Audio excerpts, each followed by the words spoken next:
Bismillahirrahmanirrahim. Assalamualaikum warahmatullahi ta'ala wabarakatuh. Alhamdulillah, kita bertemu kembali hari ini dalam subjek pendidikan Islam tahun 5. So insyaAllah hari ini kita akan belajar bab baru, iaitu bidang akidah. Okey, nama Allah, iaitu Al-Malik. Baiklah, objektif pembelajaran kita hari ini yang pertama, menyatakan pengertian nama Allah iaitu Al-Malik. Yang kedua, menerangkan hukum beriman dengan nama Allah Al-Malik berdasarkan dalil nakli. Yang ketiga, menganalisis kepentingan beriman dengan nama Allah Al-Malik. Dan yang keempat, membuktikan keimanan terhadap nama Allah Al-Malik melalui tindakan secara beradab dan istiqamah. Okey, ini merupakan gambaran ciptaan Allah Subhanahu Wa Taala, daripada sekecil-kecil perkara sehingga sebesar-besar perkara, semua adalah di bawah kekuasaan Allah Subhanahu Wa Taala. Baiklah, sekarang mari kita cuba baca dan cuba fikirkan sama-sama. Okey, apa yang Ustaz tu kata? Okey, cakrawala meliputi seluruh bintang dan planet-planet di langit, termasuklah bulan dan matahari.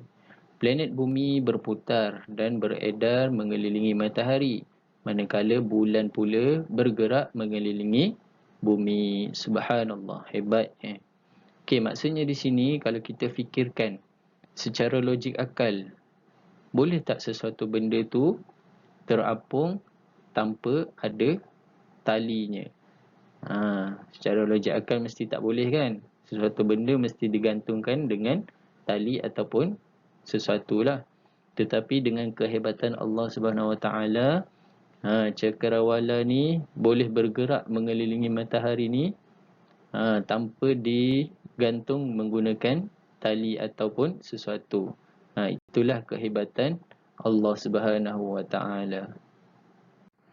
Baiklah, sekarang mari sama-sama kita tengok pengertian Al-Malik dan pengertian nama Allah Subhanahu Wa Taala, iaitu Al-Malik. Okey, Al-Malik bererti Allah Subhanahu Wa Taala yang menguasai segala-galanya. Maksud segala-galanya ni, apa yang berada di bumi ni, sama ada di bumi ataupun di luar daripada bumi, daripada sekecil-kecil benda sehingga sebesar-besar perkara, semua adalah kekuasaan Allah Subhanahu Wa Taala. Okey, poin yang kedua, nama Allah Subhanahu Wa Taala Al-Malik bererti Allah Subhanahu Wa Taala yang menguasai pemerintahan, pentadbiran dan pemilik mutlak segala yang ada di bumi dan di langit. Okey. Baiklah, sekarang mari sama-sama kita tengok dalil nakli, iaitu dalil yang dipetik daripada Al-Quran. A'udzu billahi minasyaitonir rajim. Lahu mulkus samawati wal ard, yuhyi wa yumit, wa huwa ala kulli syai'in qadir. Sadaqallahul azim. Okey, maksudnya dialah yang memiliki kuasa pemerintahan langit dan bumi. Dia menghidupkan dan mematikan, dan dia yang maha kuasa, yang maha berkuasa atas setiap sesuatu. Daripada surah Al-Hadid ayat yang kedua. Baiklah, sekarang mari sama-sama kita perhatikan gambar tersebut. Gambar tersebut merupakan fenomena yang luar biasa, iaitu dinamakan garis terminator. Apa maksud garis terminator ni? Garis terminator ni bermaksud fenomena siang dan malam berlaku serentak di Alaska. Hebat kan kekuasaan Allah ni? Okey, ini pula gambaran rakaman gambar kejadian malam dan siang yang berlaku serentak di Alaska. Kalau kita perhatikan, di bahagian sebelah kiri dia waktu siang dan sebelah kanan dia adalah waktu malam. Okey, apa nilai murni yang kita dapat di sini? Apabila kita bersyukur, Allah akan tambah nikmat kehidupan kita. Baiklah, sekarang kita tengok apa yang dapat disimpulkan tentang nama Allah Al-Malik ini. Yang pertama, Allah mentadbir seluruh makhluk di langit dan di bumi dengan kebijaksanaannya. Okey, yang kedua, Allah mencipta sesuatu mengikut kehendaknya. Yang ketiga, seluruh makhluk sentiasa berhajat kepada keperluan Allah Subhanahu wa taala. Okey, sekarang mari kita sama-sama tengok apakah hukum beriman dengan nama Allah Subhanahu wa taala Al-Malik. Okey, hukum beriman dengan nama Allah Subhanahu wa taala Al-Malik ialah wajib.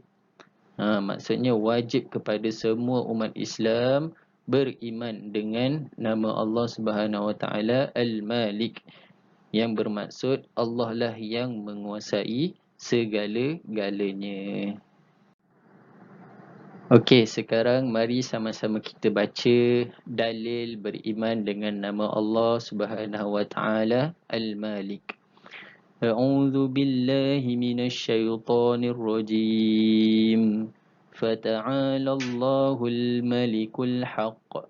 La ilaha illahu Rabbul Arsyil Karim. Sadaqallahul Azim.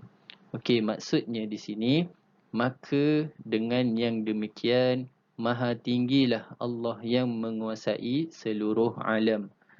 Lagi yang maha benar, tiada Tuhan melainkan Dia, Tuhan yang mempunyai arasy yang mulia. Surah Al-Mu'minun ayat 116.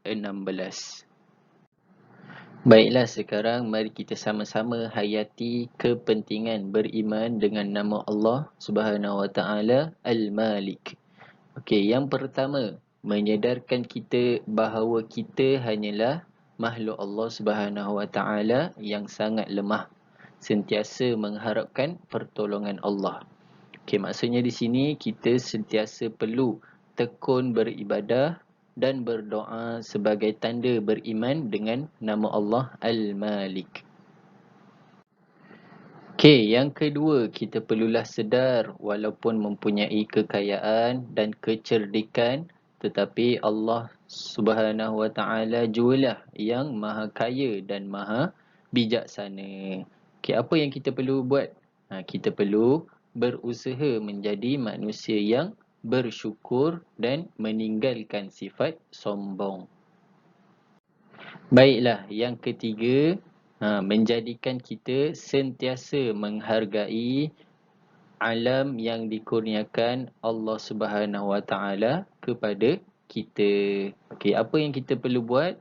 Kita sentiasa perlu memelihara kebersihan dan keceriaan persekitaran. Baiklah, rumusan daripada pembelajaran kita hari ini ialah kita wajib beriman dengan nama Allah Subhanahu wa taala dengan cara membuktikannya dengan menjadi seorang hamba yang taat dengan perintah Allah Subhanahu wa taala dan sentiasa bersyukur dengan segala nikmat yang Allah berikan. Baiklah, setakat ini sahaja pembelajaran kita hari ini. Ustaz harap semua murid-murid dapat manfaat daripada pembelajaran PDPR kita hari ini, iaitu tajuk Al-Malik. So, Ustaz harap semua dapat selesaikan tugasan di Google Form yang Ustaz berikan. Itu sahaja. Segala yang buruk daripada Ustaz dan segala yang baik hanyalah daripada Allah Subhanahu wa taala. Sekian, terima kasih. Assalamualaikum warahmatullahi taala wabarakatuh.